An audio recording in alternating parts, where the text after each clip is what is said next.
سب سے پہلے کسی بھی محفل میں بات کرتے ہوئے نا دیکھا کریں کہ اس محفل میں میرا مقام کیا ہے.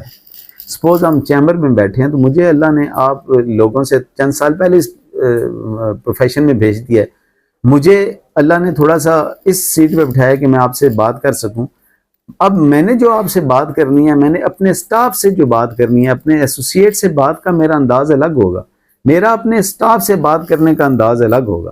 اب میں اپنے ایسوسیٹ کو سٹاف سمجھ کے ڈیل کروں گا یا سٹاف کو ایسوسیٹ سمجھ کے ڈیل کروں گا تو معاملات مینیج نہیں ہو سکتے. اب ہمیں سب سے پہلے اپنا سٹیٹس سمجھنا ہوتا ہے کہ اس جگہ پہ ہم کیا ہیں. جیسے میں چھوٹے بھائی کی حیثیت سے ہوں، میں بیٹے کی حیثیت سے ہوں، میں شاگرد کی حیثیت سے ہوں، تو مجھے بات سننی ہے اور اپنی رائے کا اظہار کرنا ہے. دیکھیں، رائے اور حکم میں فرق ہوتا ہے. ہمیں اکثر یہ پرابلم آتا ہے کہ ہم اپنے حکم کو، اپنی رائے کو حکم کا درجہ دینے لگتے ہیں، اور حکم کا جب درجہ دیتے ہیں، جب رائے ہوتی ہے، رائے پہ کسی دوسرے کا ایگری کرنا ضروری نہیں. اور دیکھا کریں کہ اس مثال کے طور پہ اس آفس سے اللہ کے فضل سے مجھے آپ لوگوں میں اللہ نے سینئرٹی دی ہے، تو میری یہاں پہ جو کچھ پالیسی میٹرز ہیں، ڈسپلن میٹر ہیں ہمارے آفس کے، اس کے لیے میرا حکم ہے. پھر میں نے حکم کے درجے میں رہ کے اپنی بات کرنی ہے.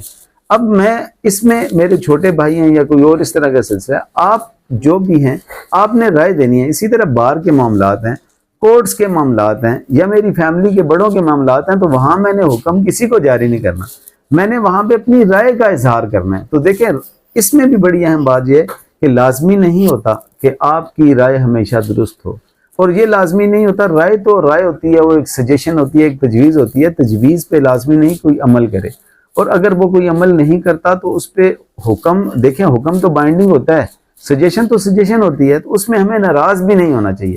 ہم اکثر فیملیز میں ہماری ایشو یہ ہوتا ہے، ہم جب کسی کو اپنی رائے دیتے ہیں اور اس رائے کا وہ احترام نہ کرے یا اس رائے کو مانے نہ، تو ہم ناراض ہو جاتے ہیں. میرا مشورہ نہیں. دیکھیں، اگر وہ مشورہ ہے تو مشورہ ہوتا ہی اس لیے کہ وہ اس سے ایگری کرے یا نہ کرے، ماننا نہ ماننا اس کی ڈسکریشن ہے. اس لیے ہمیں اس بات پہ تھوڑا سا نا ریجڈیٹی سے نکل کے وزڈم کو اپنے اب تھوڑا سا نا کھولیں اس دماغ کو. ہمیں یہ کہ ہم اب جس سٹیج پہ ہیں نا، اس سٹیج پہ ہمیں اپنی، اگر آپ دوست ہیں تو آپ رائے دیں، اور رائے کا کوئی نہیں مانتا تو اسے برا نہ منائیں، اگر مانتا ہے تو بڑی اچھی بات ہے.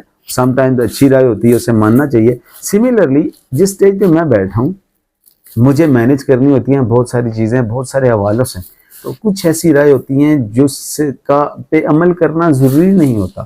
کیونکہ میں نے یہاں پہ ماشاءاللہ ہماری ٹیم میں اب 158 ممبرز ہیں پورے پاکستان میں، میرے چیمبرز کے ایسوسیٹس ہیں میرے، اور رننگ جو ہم 43 کے قریب ہیں. اب سب کو ساتھ لے کے جب چلنا ہوتا ہے نا، اس میں کسی کی تجویز، کسی کی رائے بہت امپورٹنٹ ہوتی ہے، وہ ماننی پڑتی ہے. سم ٹائمز کسی اور دوست کی وجہ سے اس کی رائے کو نہیں مانا جا سکتا، جس سے کسی اور کا نقصان ہوتا ہے. تو ہمبل سجیشن، ہمبل سبمیشن میری یہ ہے، جب بھی گفتگو کریں تو گفتگو میں ایک بات کا خصوصاً خیال کیا کریں، اور وہ یہ ہے کہ جب بھی آپ کسی سے ڈس ایگری کرتے ہیں تو وہ ڈس ایگریمنٹ بڑا ڈیسنسی سے ہونا چاہیے. اس میں اتنی ایسا ہو کہ آپ کی نہ بھی ایسی نہ ہو کہ جس سے کوئی ناراض ہو جائے، اور آپ کی ہاں بھی ایسی نہ ہو جس سے کوئی ناراض ہو جائے. وہ بات کنکلوڈ کرتے مجھے یاد آ گیا. دیکھیں، سم ٹائمز ہوتا ہی ہے کہ ہم کسی بات پہ ایگری کرتے ہیں، ہاں کرتے ہیں، لیکن وہ اتنا بھونڈے انداز میں ہاں ہوتا ہے کہ وہ یعنی ہماری اس ہاں کو بھی، مثال کے طور پہ میں آپ میں سے کسی بھائی کو کہتا ہوں یار مجھے پانی پلا دیں، ٹھیک ہے، اب طریقہ ہاں ہے، وہ ہاں کر رہے ہیں. اب اس کی ہاں کیسے، جیسے اب وہ فائل پر میں پہلے وہ یوں دیکھے گا نا، اب اٹھے گا فائل بند